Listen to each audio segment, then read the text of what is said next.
भाजप सोबत जाण्याच्या चर्चेवरून आठवले आणि मनसे नेत्यांमध्ये जुंपली। त्यात दुसरीकडे घाटकोपरमधल्या 300 मनसैनिकांनी ठाकरे गटात प्रवेश केलाय। त्यामुळे विधानसभेनंतर मनसेला मुंबईत दुसरा धक्का बसलाय।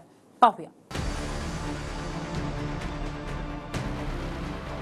विधानसभेतल्या दारुण पराभवानंतर मनसेला अजून एक धक्का बसलाय। घाटकोपरमधले मनसैनिक आणि पदाधिकारी मिळून 300 लोकांनी ठाकरेंच्या शिवसेनेत प्रवेश केला। या प्रवेशावेळी उद्धव ठाकरेंनी नाव न घेता राज ठाकरे यांच्यावर टीका केली आहे। ठीक आहे, तुम्ही कोणत्या पक्षात आले त्या पक्षाबद्दल मला बोलायचं नाही, पण पक्ष स्थापन केल्यानंतर पक्षाला एक काहीतरी हेतू लागतो, दिशा लागते, ती काहीच नाहीये। आणि अशा वेळेला मग तुमच्यासारखे कार्यकर्ते तिकडे मरमर मेहनत करतात, त्या मेहनतीला काही अर्थ राहत नाही। बाळासाहेबांनी जी हिंदुत्वाची दिशा दाखवली होती ती सोडल्यावर उद्धव ठाकरे आपली काय दशा झाली त्या अगोदर पहा। तुमची काय दशा झाली, दारोदार तर फिरतायत आणि आता तुम्हाला पुन्हा हिंदुत्व आठवलं।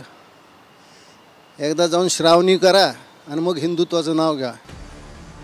मनसेने 125 उमेदवार उभे केले होते, त्यापैकी तब्बल 119 उमेदवारांचं डिपॉझिट जप्त झालं, तर 28 उमेदवारांना नोटाहूनही कमी मतं पडली। दुसरीकडे विधानसभा पराभवानंतर मनसे आणि भाजप आगामी मुंबई महापालिकेत युतीमध्ये लढतील अशी चर्चा होत आहे। मात्र रिपाई अध्यक्ष रामदास आठवलेंनी मनसेला महायुतीमध्ये घेण्यास आपला विरोध कायम ठेवलाय।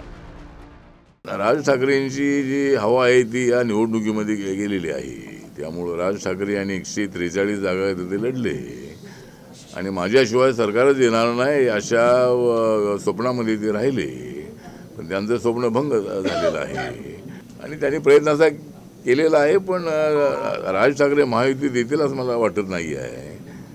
आणि मी महायुतीसोबत असताना त्यांची काय आवश्यकता आहे, म्हणजे माझा रिपब्लिकन पक्ष आहे, त्यामुळं त्यांची महायुतीमध्ये आवश्यकता अजिबात नाही असं माझं व्यक्तिगत मत आहे।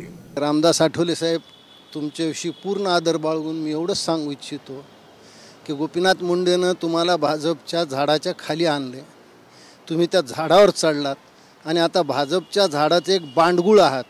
तुमच्यामुळे भाजपला काही फायदा होत नाही, पण भाजपमुळे तुम्ही अखंड मंत्रिपदावर आहात हे तुम्ही लक्षात घ्यावं। दुसऱ्यावर टीका करताना आपण काचेच्या घरात आहोत याचा त्यांनी विचार करावा।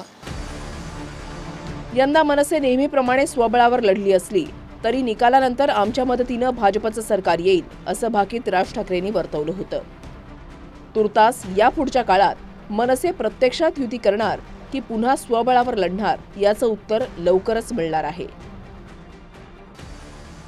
Bureau report, TV9 Marathi.